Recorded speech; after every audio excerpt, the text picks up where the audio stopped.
Tentunya jelang Natal dan Tahun Baru sejumlah persiapan terus dilakukan oleh Korlantas Polri dan juga Kementerian Perhubungan untuk mensukseskan lalu lintas di sejumlah jalan di berbagai wilayah. Pastinya salah satu orang yang paling sibuk dalam mengkondisikan agar lalu lintas aman dan juga pengendara nyaman dalam liburan Natal Tahun Baru ini adalah Kepala Korps Lalu Lintas Polri yakni Irjen Pol Aan Suhanan. Ya, rekan kami Gemma Tanjung akan mengajak Anda untuk menemui Kakor Lantas Polri Irjen Pol Aan Suhanan langsung dari pos pantau NTMC Polri dalam segmen Ketok Pintu. Kita sapa bersama pemirsa. Selamat pagi. Selamat pagi, Gemma. Silakan Gemma dengan laporan dan juga wawancara di sana. Marcel, Febrian dan pemirsa. Jadi Febrian dan Marcel ya, kalau di saat semua orang ini lagi berpikir untuk liburan kemana, tapi ada satu sosok yang sama sekali tidak ada liburnya karena ia merupakan salah satu pihak yang bertanggung jawab banget untuk menjaga lalu lintas di libur Natal dan Tahun Baru tahun ini. Nah, kita langsung akan bertemu nih dengan sosok Korlantas Polri Irjen Pol Aan Suhanan yang saat ini tengah sibuk-sibuknya banget untuk mengatur lalu lintas demi keamanan masyarakat untuk mudik di tahun ini. Langsung saja kita akan menghampiri ruangannya.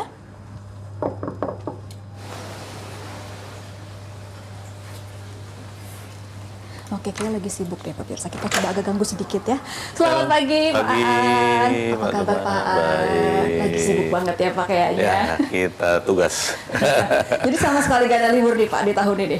Gak ada kita. Kita melayani masyarakat terus. Terus, ya. Dari tanggal berapa tuh Pak kemarin mulai sibuknya? Kemarin mulai ya sejak November kita sudah mulai survei kan. Survei ke seluruh dari mulai mana tuh Sumatera, Jawa sampai Bali. Kita survei kesiapan jalan, kesiapan personil ya. Jadi orang-orang liburan, Bapak udah sama sekali gak ada pikiran semangat. liburan ya. Ini ruangannya bahkan sudah ada terkontrol, ada semua media, ada CCTV. Ini itu sehari-hari kita ya. Pertama lihat media dulu. Ini penting ya, media ini kan sumber informasi ter-up to date, real time ya. Nah, kita lihat beberapa stasiun televisi, apa nih berita apa yang sedang tren ini. Nah itu untuk kita juga jadi bahan masukan. Apa yang harus kita lakukan. Ya. Nah ngomong-ngomong soal kesibukan nih Pak Aan, nggak ada libur sama sekali. Pihak keluarga gimana sih Pak Aan? Ada nggak sih sempat ngeluh-ngeluh dikit kok? Sudah terbiasa. Sudah biasa. Itu kan dari pangkat Pama kita Pamen sampai sekarang Pati udah terbiasa ditinggal pada saat-saat libur Natal, libur Lebaran atau kegiatan-kegiatan yang event-event internasional ya kita tinggal keluarga. Tapi Pak Aan kalau lagi ada kesempatan libur deh, ada hobi lain gak sih Pak? Tentu kita ya kalau hobi itu kita sepeda. Ya. Sepeda kalau waktu-waktu sedang bukan hari libur atau tidak ada operasi, kita pagi jam 5 ya, tiap Selasa, Kamis, Sabtu selalu kita sempatkan untuk sepedahan. Rutenya dari mana ke mana tuh Pak? Dalam kota saja kita. Sambil mantau-mantau dikit ya Pak sampai ya? mantau, kalau enggak ya kita jogging. Hari-hari diisi dengan itu. Untuk menghilangkan stres mungkin ya. Lebih refresh lagi dengan olahraga itu. Nah ini kan kita lagi di ruangan Pak Aan sekarang. Tapi Pak Aan sering nggak bekerja di ruangan atau lebih sering bekerja lebih sering di luar malah. Di luar ya? Kalau sini paling pagi kita pantau, ini sedang operasi ini kita memantau beberapa aplikasi. Kayak contoh ini, ini ada alat kecepatan di Sungai Bambu Kemayoran ya, itu 10 sampai 20 km per jam. Berarti macet nih Pak? Ini ada perlambatan. Belum macet berarti hitungannya? Belum, masih berputar. Roda masih berputar. Tapi sudah padat sekali. Ya. Kemudian kita juga memantau CCTV. Kita juga selalu lihat perkembangan data kecelakaan di seluruh Indonesia. Ini selama operasi juga kita gunakan K3I untuk kontrol juga anggota. Ya. Jadi ruang saya ini ruang ini operasional ini kayak command center kita. Iya, jadi matanya banyak ya Pak ya, harus ke sini. Media, ke aplikasi. Ya kita coba contoh ini ya. Nah ini nih sekarang tol ini kan udah Lenggang Sali. Ini Karawang nih ya kilometer? Ini kilometer 57. Itu Lenggang Sali, artinya arus lalu lintas ini tanggal 23 jam sekian ini harusnya normal sekali. Oke, Ya. berarti puncaknya sudah lewat ya Pak atau belum malah? Kemarin 21 tertinggi. 21 Desember. Tertinggi sekitar 50 sekian ya arah Trans Jawa. 50.000 kendaraan dalam satu hari. Oke, dah Per kalau jamnya ada 6.000 sehingga kita 21 mengadakan kontraflow untuk memperlancar. Oke, dah kalau kita lihat ya ada yang merah warnanya Pak, ada yang biru. Ini yang merah ini berarti padat. Ini patroli, ini posko. Ini roda 4 ya, maaf. Roda 4 ini roda 2, ada posko, ada personel, ya tinggal kita lihat. Ada posyan, tinggal klik nanti akan kita lihat. Bisa berkomunikasi, nanti kita di bawah, di ruang operasional. Oke, nah kalau dibanding tahun lalu nih Pak, untuk tahun ini, lebih padat tahun ini apa tahun kemarin Pak? Kalau kita lihat angka, ini lebih padat tahun lalu. Oh, Tahun lalu puncak arus itu sampai 72.000 yang arah ke mana? Trans Jawa. oke. Sekarang ini kalau kemarin puncaknya ya, hanya 53.000. Oke. Tapi belum tahu nanti. Karena tahun ini ya liburannya tersebar dan libur bersamanya tuh dibatasi hanya tanggal 26. Jadi cuma satu hari Cuma satu Kamis hari. ya. Tapi ada harpitas kan Pak hari Jumatnya itu. Saya lihat itu.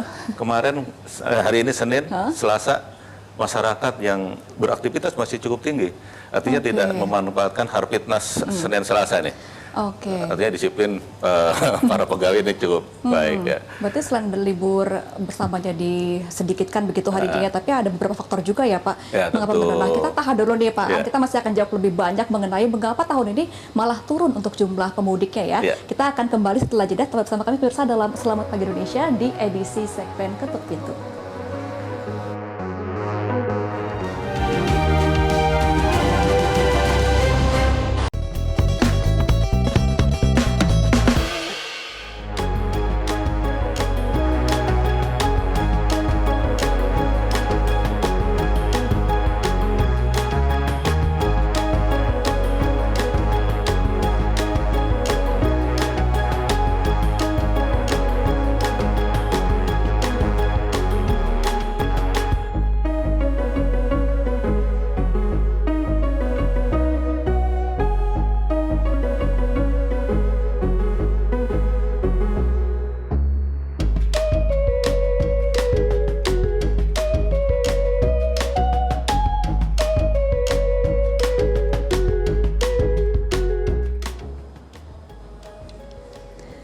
Pemirsa, Anda masih di Selamat Pagi Indonesia dalam segmen Ketuk Pintu kali ini, masih bersama dengan Korlantas Polri Irjen Pol Ansuhanan. Pak, kita sudah pindah tempat ini. Iya. Ini lagi di mana nih kita? Ini ruang NTNC, National Traffic Management Center, Oke. yang sekaligus juga ini ruang command center ya selama operasi ini, sehingga semua aktivitas dinamika kegiatan operasi ini dikendalikan dari sini. Boleh kita Dari lihat ya semua. Pak ya? Boleh. Lebih dekat lagi. Ini kalau itunya sama dengan yang di ruangan tadi, tapi ini bisa interaksi kalau di sini, ya lebih ini lagi, lebih detail lagi kalau lagi sini. ya. Seperti ini adalah aplikasi JID, kita bisa memantau seluruh ruas jalan tol. Ya. Beri contoh nanti kita mau lihat di titik krusial di 48, ya, coba kilometer 48 pertemuan MBZ dengan jalur reguler. Ya. Oke, ini berarti menggunakan ATLI semua ya Pak ya? Ini kamera, Oh, kamera. nanti coba diklik 48, Oke. nanti kita bisa lihat ya di situ bagaimana kepadatan arus lalu lintasnya. Kalau kita melihat berarti kalau hijau masih lumayan lancar. Kalau hijau ya, Pak ini, ya? kalau hijau coba masih sangat lancar sekali. Ya. Dan ternyata Ini MBZ ini, ya MBZ itu yang mengarah ke timur, ini mengarah ke Jakarta. Arus lalu lintasnya masih sangat longgar ya. Coba ke 57, kilometer jadi kalau 57. sudah mulai terlihat kepadatan, baru ya ntar petugas di sana langsung mulai. Nanti ada indikator. gitu ya. Coba ke grafik. Ada indikator kapan kita harus melakukan rekayasa lalu lintas. Ya, ini arus lalu lintas per jamnya bisa kita lihat ya. Kalau yang arah timur ini berarti yang Ambon ya. Coba di Cikampek ya, turun. Nah, ini semuanya masih di bawah indikator kita. masih hijau semua. Masih hijau, Malah di ya. bawah 2.000 ya untuk ininya kendaraan. Berarti kalau pemirsa yang sudah mulai cuti pada hari ini, boleh curi-curi mudik hari ini kali ya Pak ya? Lancar soalnya. Lancar, sangat lancar sekali. Tapi saya lihat tadi aktivitas di dalam kota ini cukup padat. Karena masih pada kerja. Artinya masih pada kerja. Jadi para pegawai ini disiplin untuk bekerja, tidak memanfaatkan yang kejepit 2 hari nih, Senin Selasa. Iya, berarti emang gak ada cuti bersama iya. ya. Nah, Pak An, tadi kan Pak An bilang kalau memang tahun ini agak berkurang pemudiknya Iya. daripada tahun lalu ya, karena mungkin karena libur bersama cuma 1 hari. Tapi ada Betul. faktor lain nggak sih Pak? Yang pertama, distribusi libur. Ini libur anak sekolah, ini sudah mulai 18. Iya. Kalau kita lihat grafik ke arah timur, arah barat, ini mulai 18 sudah mulai ada peningkatan arus. Ya. Oke. Walaupun tidak signifikan, tapi sudah ada peningkatan. Artinya ini terdistribusi. Dari mulai 18 sampai 21 puncaknya kemarin. Ya. Artinya ini model atau pola libur ini sangat menentukan.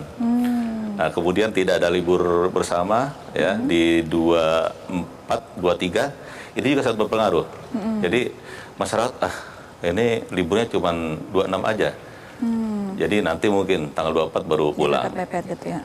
Kalau cuaca Pak, ini kan sekarang lagi ekstrim. Mungkin ya mudah-mudahan dengan informasi dari BMKG ya terkait dengan cuaca ekstrim di akhir tahun ini juga ini kemungkinan mempengaruhi animo masyarakat untuk melakukan perjalanan mudik wisata ya itu mungkin sangat berpengaruh.